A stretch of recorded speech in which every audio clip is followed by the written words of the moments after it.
Buen día, soy Ricardo Venencia, articulado del Servicio de Cardiología, y en la clase de hoy vamos a ver el tema de las convulsiones. El término convulsión se refiere al cambio repentino en el comportamiento causado por la hipersincronización eléctrica de las redes neuronales en la corteza cerebral. Las mismas se pueden presentar de diferentes maneras, tales como convulsión sintomática aguda, convulsión no provocada o formando parte de un cuadro de epilepsia. A continuación, las vamos a escribir brevemente. La convulsión sintomática aguda es aquella convulsión que se da ante la presencia de una injuria cerebral en el contexto de una agresión sistémica. Esto puede ocurrir, por ejemplo, en situaciones como alteraciones metabólicas, síndrome de abstinencia tanto al alcohol como a drogas, o trastornos neurológicos agudos como un accidente cerebrovascular, un trauma de cráneo encefálico, un hematoma subdural o una encefalitis. A su vez, se pueden presentar una semana después de haberse realizado una cirugía intracraneal. Este tipo de convulsiones conllevan un bajo riesgo de desarrollar una epilepsia permanente, a diferencia de otro tipo de convulsiones como las convulsiones no provocadas, que vamos a ver más adelante. Bien, las convulsiones no provocadas son aquellas de etiología desconocida, aunque a veces pueden estar relacionadas con una lesión cerebral preexistente o algún otro trastorno progresivo del sistema nervioso. Estas últimas, relacionadas a otras entidades, también pueden denominarse convulsiones sintomáticas remotas. La importancia de este tipo de convulsión es que, a diferencia de las sintomáticas agudas, conllevan un mayor riesgo para el desarrollo de una futura epilepsia. Bien, la epilepsia en sí es definida mediante los siguientes criterios. Al menos 2 convulsiones no provocadas ocurridas con más de 24 horas de diferencia, una convulsión no provocada más una probabilidad de nuevas convulsiones similares al riesgo de recurrencia general después de 2 convulsiones no provocadas, es decir, un alto riesgo de recurrencia, y un diagnóstico de un síndrome de epilepsia. Cabe aclarar que solo basta con la presencia de uno de los criterios para ser considerado epilepsia. Ahora bien, ¿qué tipo de convulsiones existen? Bueno, como se puede apreciar en la tabla, la mayoría de las convulsiones se pueden clasificar como focales o generalizadas según si el inicio de la actividad eléctrica involucra una región focal del cerebro o ambos hemisferios cerebrales simultáneamente.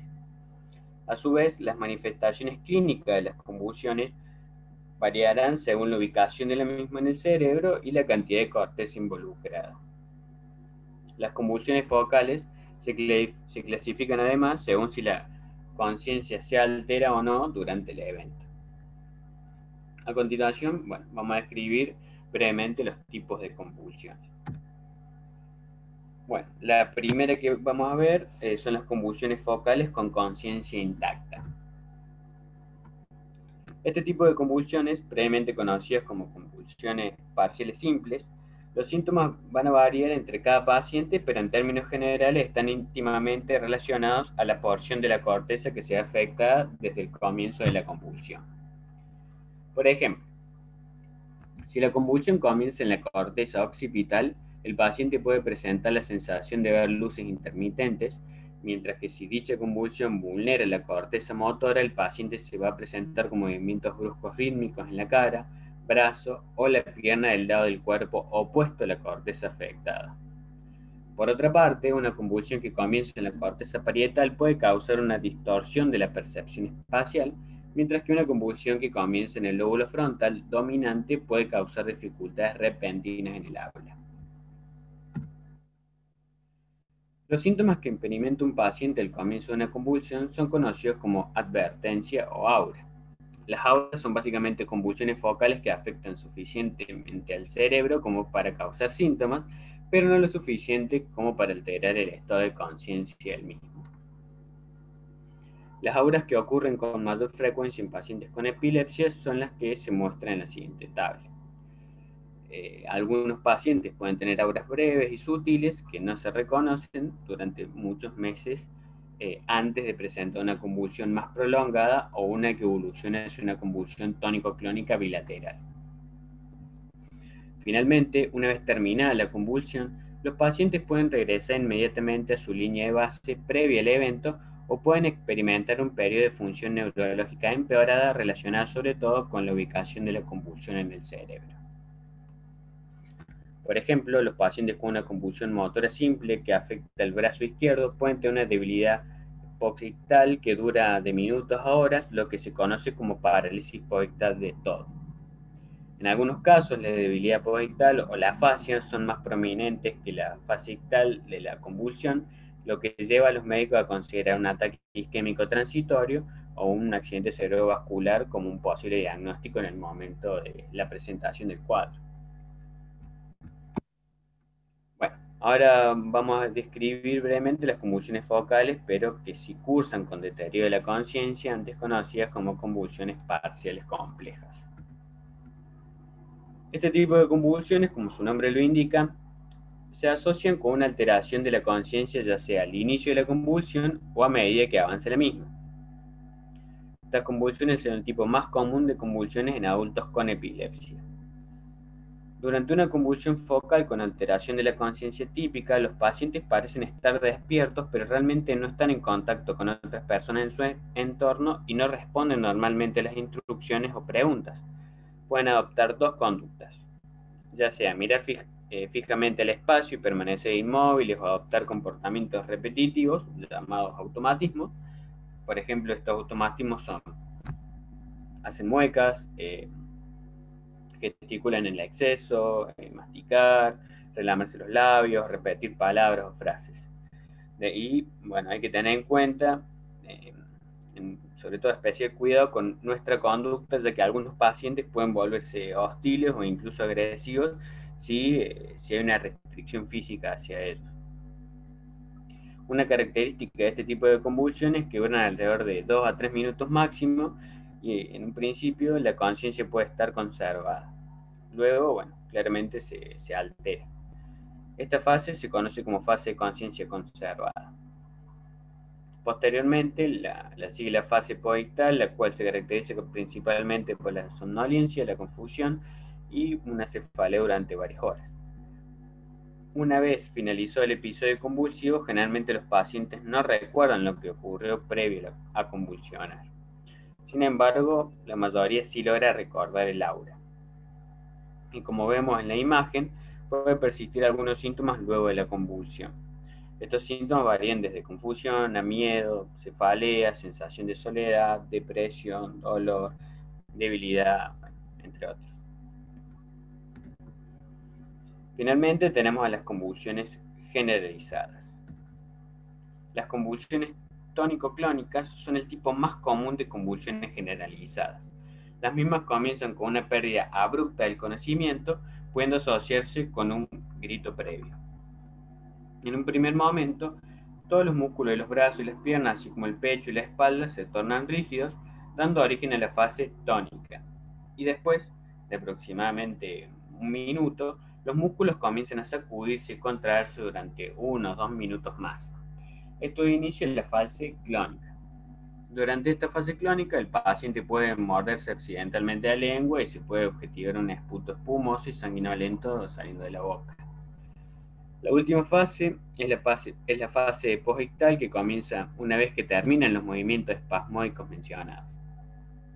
El paciente en un principio se encuentra en un sueño profundo, luego respira profundamente y se va despertando de manera gradual. Es común encontrarlos en confusión o en agitación posictal. En el cuadro podemos ver un resumen de las 3 fases descritas, comenzando con aura, seguido por la fase tónica, luego clónica y finalmente el periodo posictal, y a su vez vemos sus duraciones aproximadas. Otro subtipo de convulsiones generalizadas incluyen las convulsiones de ausencia, las clónicas, misclónicas, tónicas y atónicas. Las de ausencia se observan con mayor frecuencia en la infancia en asociación con síndromes de epilepsia generalizada. Este tipo de convulsiones suelen durar entre 5 y 10 segundos, ocurren en tandas y pueden ocurrir inclusive hasta cientos de veces al día. Se caracterizan por provocar una mirada repentina, perdida con alteración de la conciencia. Según la duración de la misma, puede asociarse también a parpadeo y el paciente puede también relamerse repetidamente los labios.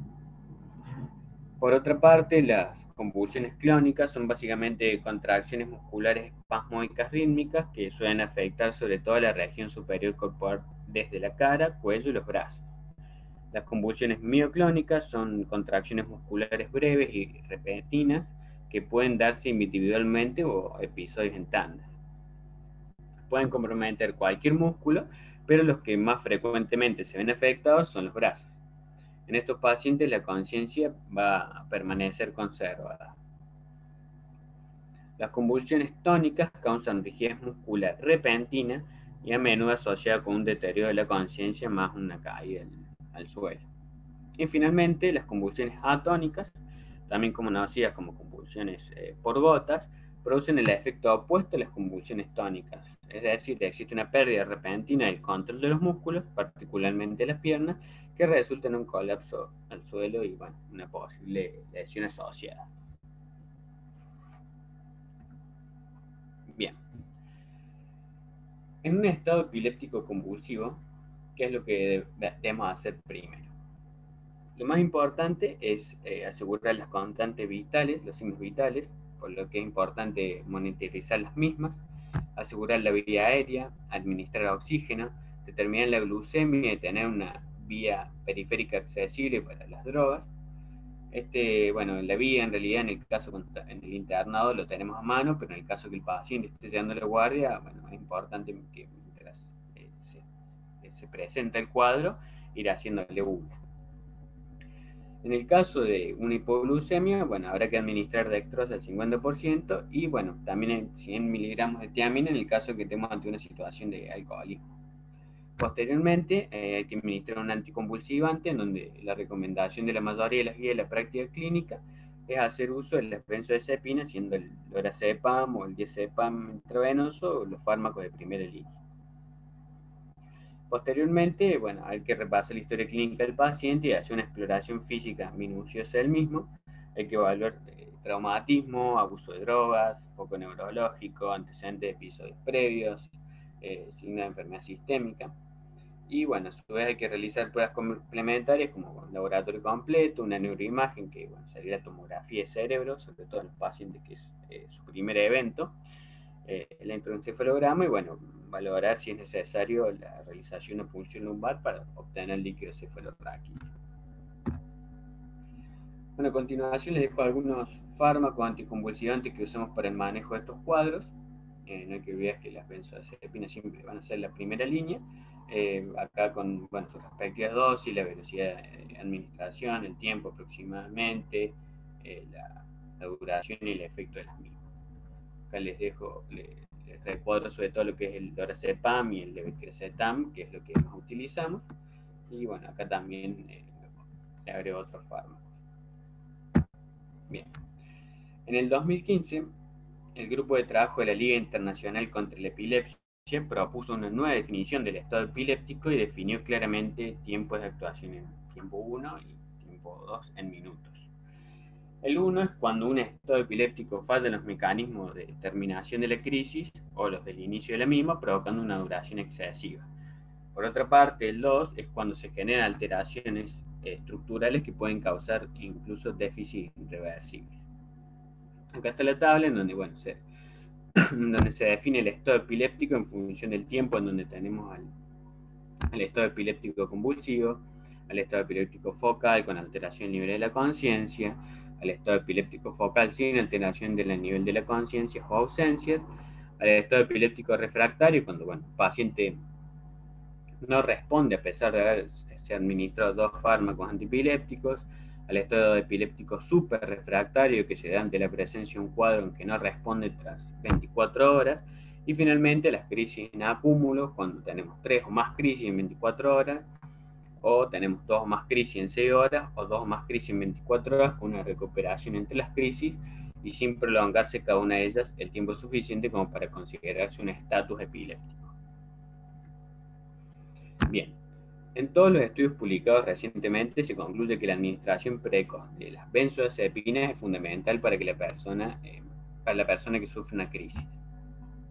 Las crisis prolongadas se recomienda una biterapia farmacológica precoz en los primeros 20 minutos. Entonces, en el algoritmo que acá podemos ver, se puede ver que en la primera instancia vamos a hacer el uso de las benzodiazepinas en los primeros 5 minutos, la que más usamos en el hospital el lorazepam. En el caso de continuar con este estado, dentro de los 20 minutos agregaremos otro fármaco antiepiléptico de segunda línea, también otro que más usamos en el hospital, el levetiracetam. Pasados los 20 minutos, hay que valorar la situación clínica del paciente. Si vemos que la crisis no cede, si tenemos alteración del nivel de conciencia o si hay un compromiso hemodinámico, hay que solicitar el pase a unidad de cuidados críticos. A su vez, también se puede considerar el uso de otro fármaco antiepiléptico, sea segunda o tercera línea, como otro ejemplo es la ketamina, para dar inicio a un coma anestésico del paciente. Ahora bien, ya escribimos los tipos de convulsiones que existen, pero ¿por qué se dan? ¿Cuáles son los posibles causantes? Las causas de las convulsiones son numerosas y varían según el contexto de la convulsión, es decir, si es sintomática aguda versus no provocada, y el tipo de convulsión, es decir, de inicio focal versus de aparición generalizada. Una distinción importante de tener en cuenta es respecto a los grupos etarios, ya que en adultos mayores, comparado con niños o adultos jóvenes, la primera convulsión tiene más probabilidad de tener una causa identificada, mientras que mediante una evaluación inicial y una tomografía, digamos. Para clasificar a las causas debemos dividir las aguas conformando dos grandes grupos: aquellos pacientes con convulsiones sintomáticas agudas versus aquellos pacientes con epilepsia subyacente. En los pacientes con convulsiones sintomáticas agudas, se sabe que prácticamente cualquier agresión o injuria aguda al cerebro puede dar origen a una convulsión. En los adultos, las causas más comunes incluyen el ácido isquémico o hemorrágico agudo, en particular la hemorragia lobular, hematoma subdural, hemorragia subaracnoidea, trombosis venosa cerebral, lesión cerebral traumática, eclampsia, síndrome de encefalopatía posterior reversible, lesión hipóxico-isquémica, un absceso cerebral o una meningitis o encefalitis. Las convulsiones sintomáticas agudas también pueden ser causadas por una enfermedad médica aguda, alteraciones metabólicas, ingestión, abstinencia de sustancias y exposición a medicamentos, como se pueden observar en el listado de la imagen. Se cree que el riesgo de convulsiones en este contexto se produce en proporción a la rapidez del inicio, más que la gravedad de la alteración metabólica subyacente. Como vemos en la lista, las convulsiones provocadas pueden deberse a estado de abstinencia, como la abstinencia de sustancias o medicamentos, en particular abstinencia de alcohol y benzodiazepinas. Se sabe que las convulsiones por abstinencia de alcohol generalmente ocurren dentro de las 7 a 48 horas posteriores a la última bebida. También puede deberse a intoxicación por drogas, envenenamiento y sobredosis. La cocaína, las anfetaminas y otras sustancias ilícitas pueden causar convulsiones después de una intoxicación aguda. Algunos medicamentos recetados que pueden reducir el umbral convulsivo o causar convulsiones en caso de sobredosis, como por ejemplo los analgésicos opioides como el tramadol o la meperidina, múltiples agentes antineoplásicos como la citarabina, el propósito, el metrotexate, antimicrobianos tenemos el imipenem, la cefalexporina de cuarta generación, fluoroquinolonas como la cipro. Algunas drogas antidiabéticas, psiquiátricas, pulmonares, estimulantes y demás. Otras causas son los trastornos del sodio, hipernatremia. La hipomagnesemia también puede ser un causante. Ya se sabe que los niveles de magnesio por debajo de 0.8 mil equivalentes pueden provocar irritabilidad, agitación, confusión, mioclonías, tetania y convulsiones, y pueden ir acompañadas por hipocalcemia. Que a su vez la hipocalcemia también puede favorecer el desarrollo de convulsiones, sobre todo en pacientes pediátricos, asociándose a alteraciones de la conciencia y tetania. En el caso de la hiperglucemia no cetóxica ocurre con mayor frecuencia en adultos mayores diabéticos y puede causar convulsiones motoras focales. Por otra parte, las convulsiones con por hipoglucemia son más comunes en pacientes diabéticos que toman cantidad excesiva de insulina o hipoglucemiantes orales. Los tumores de células de los islotes son raros, pero hay que tenerlos en cuenta, ya que las convulsiones pueden ser su presentación inicial. Los síntomas prodrómicos de las convulsiones hipoglucémicas son la diaforesis, la taquicardia, la ansiedad y, bueno, confusión. Otra causa es la uremia, que se dan particularmente en convulsiones mioclónicas. Los síntomas asociados en estos casos son el dolor de cabeza, náuseas, calambres musculares, irritabilidad, confusión y disminución del estado de conciencia. Y finalmente, el hipertiroidismo puede provocar convulsiones y exacerbar las convulsiones en pacientes con epilepsia. Por otra parte, se encuentra el grupo de pacientes con una epilepsia subyacente, en donde debemos tener en cuenta que una primera convulsión no provocada puede ser la presentación inicial de la epilepsia. Aquí, bueno, las causas más frecuentes, como se puede ver en el esquema, se clasifican en genéticas, estructurales, metabólicas, inmunes, infecciosas y, bueno, desconocidas. La frecuencia de cada uno de estos grupos varía a lo largo de la vida, ya que si bien la proporción significativa de epilepsia en la infancia tiene una base estructural genética, metabólica o congénita, es más probable que la epilepsia diagnosticada en adultos sea una etiología vascular, degenerativa o neoplásica adquirida. Sin embargo, hay que destacar que el 60% de los pacientes tienen una epilepsia de causa desconocida, incluso tras una evaluación completa, y la verdad que no es un dato menor. Algunas de las etiologías de epilepsia focal más comúnmente identificadas en adultos incluyen la epilepsia del lóbulo temporal, ACV, tumores cerebrales, ya sea primarios o metastásicos, malformaciones vasculares, infecciones previas del sistema nervioso, traumas, demencias neurodegenerativas como el Alzheimer, entre otras. Un dato importante es que la mayoría de los síndromes de epilepsia generalizada comienzan en la infancia o en la niñez, pero algunos síndromes, como la epilepsia mioclónica juvenil, comienzan en la adolescencia y el diagnóstico puede retrasarse. Los pacientes con epilepsia mioclónica juvenil pueden tener espasmos mioclónicos matutinos durante años antes de que presenten su primera convulsión generalizada. Bien, con respecto a los diagnósticos diferenciales, hay que tener en cuenta que las convulsiones son un diagnóstico clínico y para realizar un diagnóstico más preciso hay que diferenciar las convulsiones de otros eventos clínicos comunes como que pueden llegar a simular uno. En los adultos, los principales diagnósticos diferenciales a considerar son el síncope, una crisis isquémica transitoria, sobre todo en adultos mayores, migrañas, ansiedad, ataques de pánico, convulsiones psicogénicas no epilépticas, amnesia global transitoria, narcolepsia, trastorno de los movimientos paroxísticos. Existen algunos más, pero bueno, estos son los principales que debemos tener en cuenta. Aquí les dejo un cuadro muy completo que aporta los datos necesarios para lograr realizar los diagnósticos diferenciales mencionados.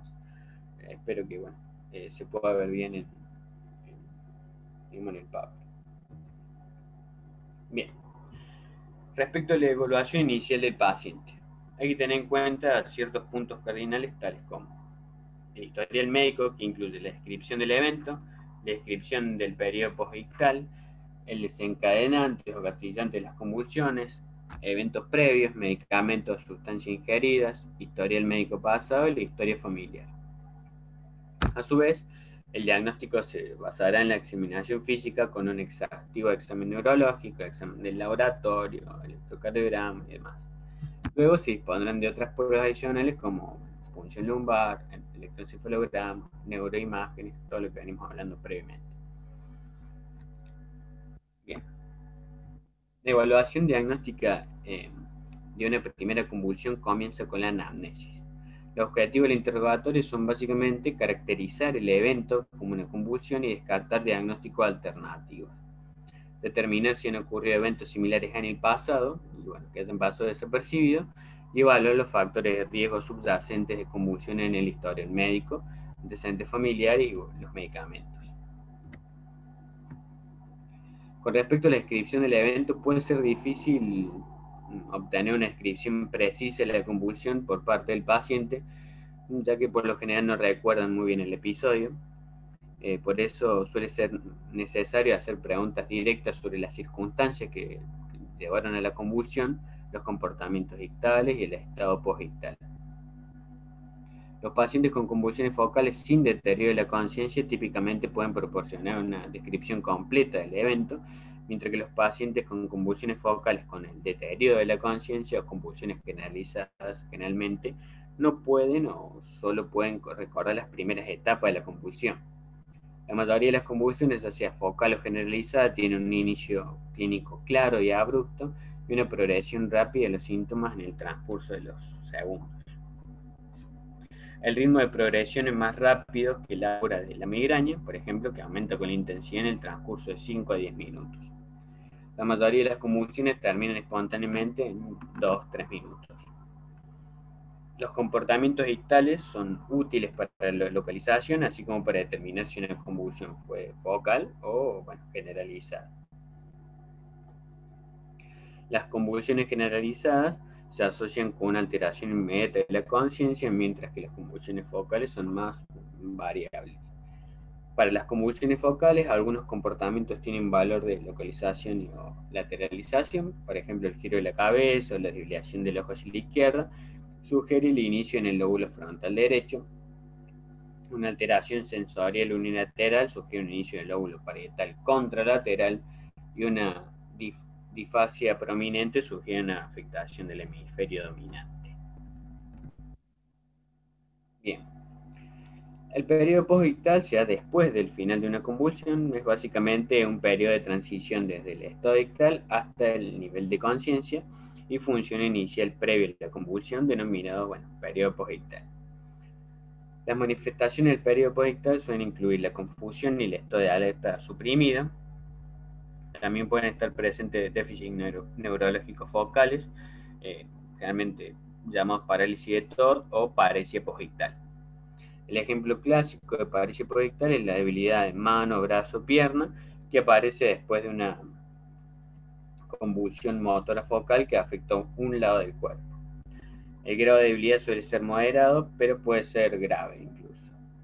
Otros síntomas posictales focales varían según la ubicación de la convulsión y pueden incluir afasia, hemianopsia o entumecimiento.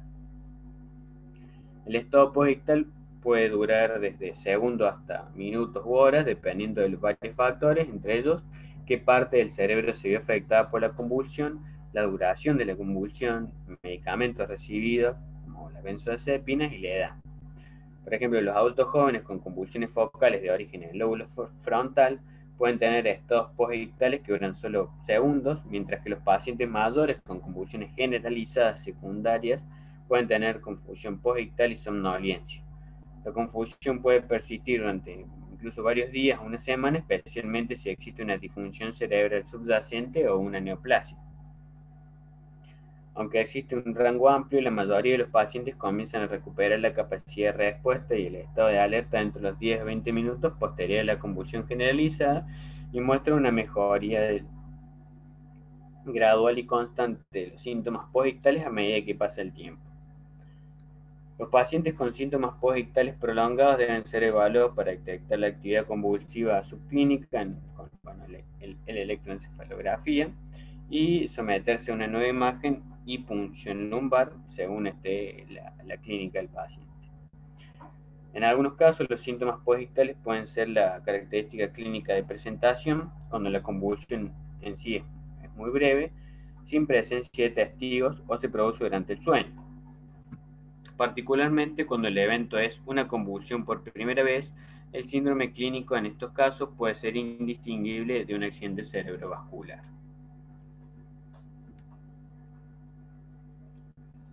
Un elemento clave en la historia clínica es si un desencadenante precedió inmediatamente la convulsión.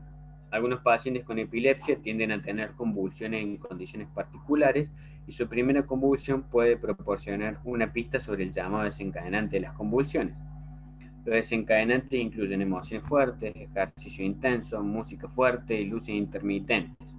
Sin embargo, no son los únicos, aunque estos desencadenantes a menudo son los que experimentan inmediatamente antes de la convulsión. Otras afecciones fisiológicas como la fiebre, el periodo menstrual, la falta de sueño, el embarazo y el estrés también pueden precipitar las convulsiones, probablemente reducir el umbral convulsivo en lugar de causarlo directamente. No obstante, la mayoría de los pacientes con epilepsia no tienen un desencadenante identificable o constante en las convulsiones. Una aclaración que quería hacer es sobre la fotosensibilidad.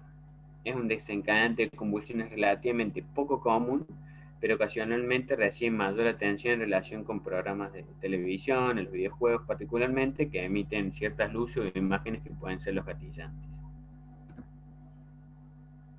Con respecto a los eventos previos, se sabe que un número considerable de pacientes que se presentan para la primera evaluación de una convulsión han tenido eventos similares o relacionados en el pasado.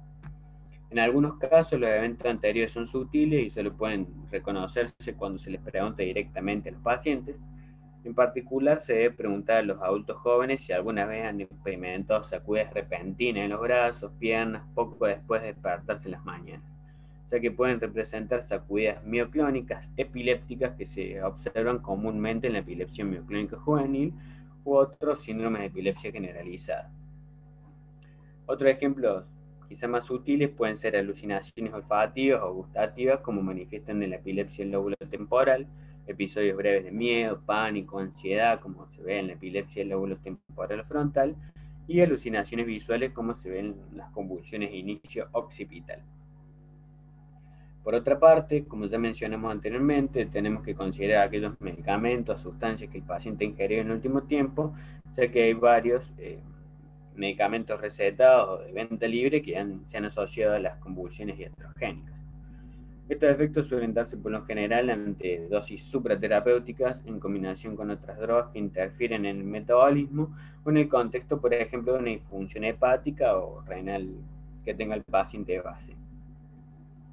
Las convulsiones tónico-clónicas generalizadas pueden ser desencadenantes por fármacos, pero esto es más raro en las convulsiones de inicio focal. Previamente, bueno, habíamos mencionado ejemplos de drogas, pero bueno, les recuerdo que es importante tener en cuenta los opioides, los antineoplásicos, bueno, los antibióticos, antidiabéticos, que son varios medicamentos que estamos siempre en contacto nosotros. Bueno, acá abajo van a ver que se referencia el alcohol y me gustaría hacer una breve mención del mismo. La intoxicación, la abstinencia de alcohol y las drogas de abuso no deben pasarse nunca por alto como causa de convulsión. Es importante destacar que los antecedentes de alcohol no excluyen otras causas de convulsiones, y a su vez se sabe que la hipomagnesemia es común en la abstinencia de alcohol y la hiponatremia se asocia con la ingesta de grandes cantidades de cerveza.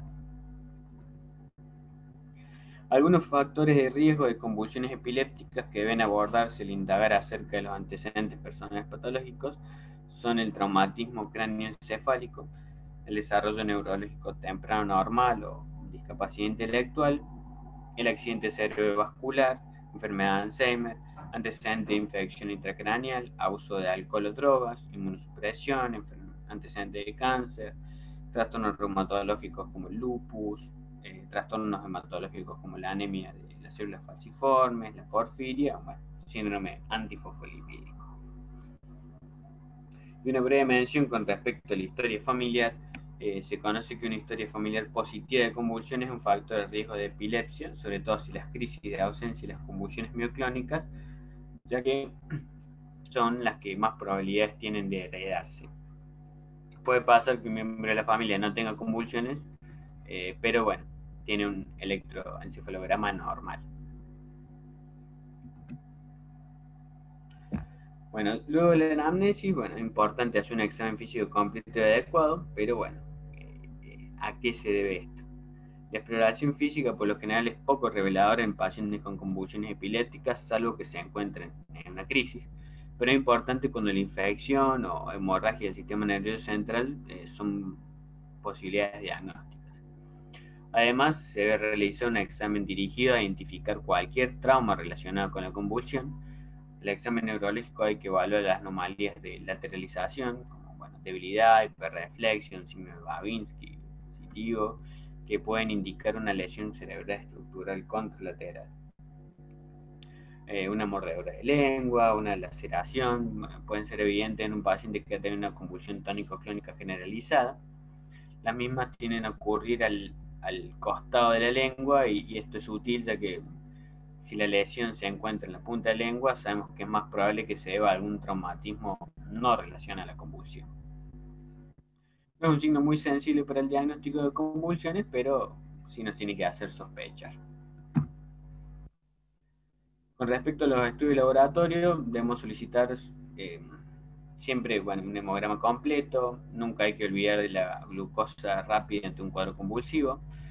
Otras pruebas que se pueden pedir son el ionograma, incluyendo calcio, magnesio, función renal, el hepatograma, análisis de orina y las pruebas toxicológicas.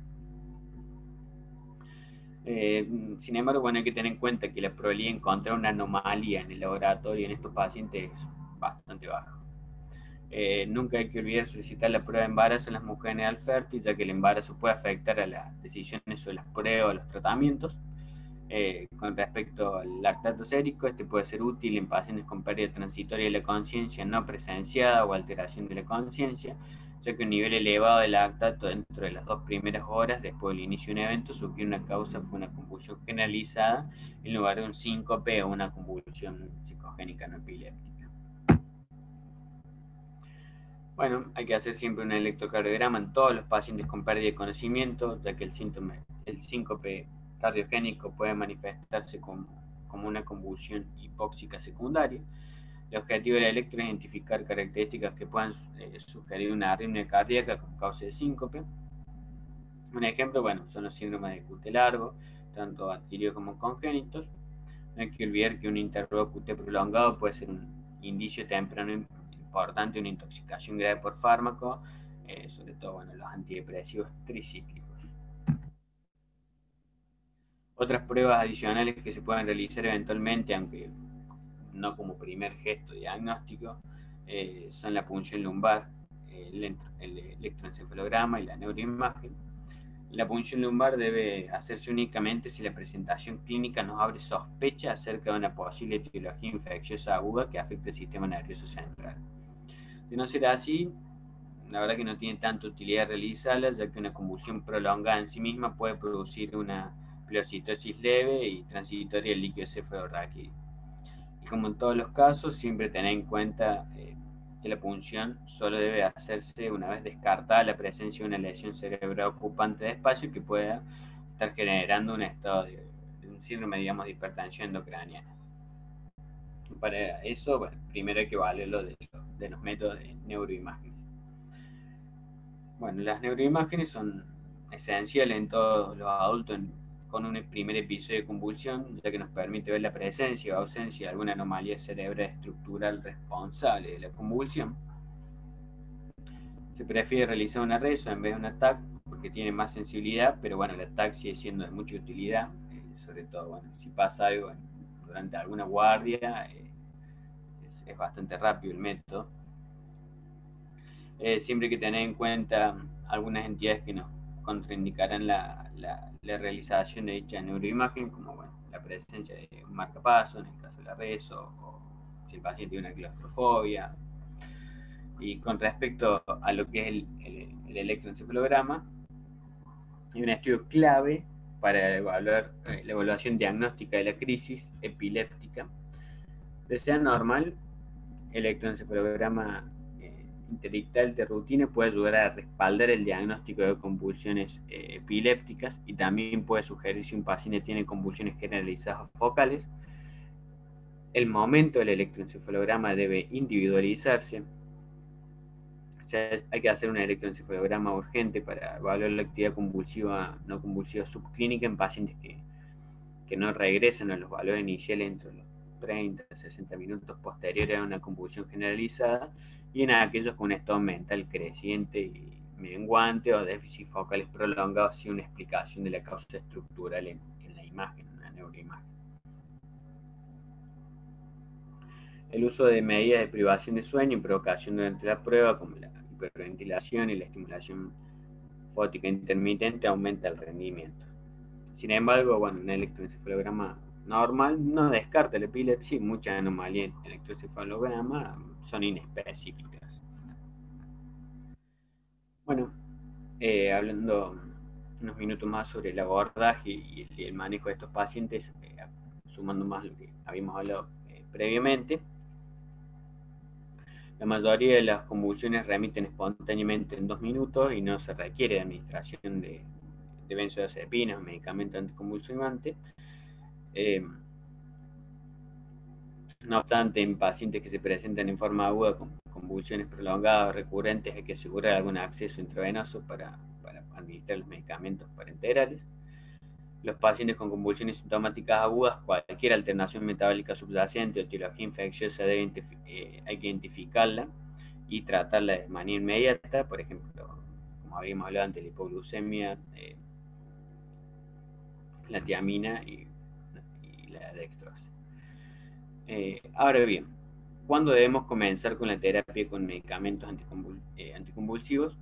Depende de varios factores, como la probabilidad que el evento represente una convulsión, la causa sospechada o confirmada de una convulsión basada en la evaluación inicial, la estabilidad del paciente y los riesgos estimados de las convulsiones recurrentes. En pacientes críticamente enfermos con una convulsión sintomática aguda, típicamente se administra el medicamento anticonvulsivo, que puede ser por vía intravenosa para obtener niveles plasmáticos rápidos, con el objetivo de prevenir convulsiones recurrentes y una mayor desestabilización mientras se trata la afección subyacente.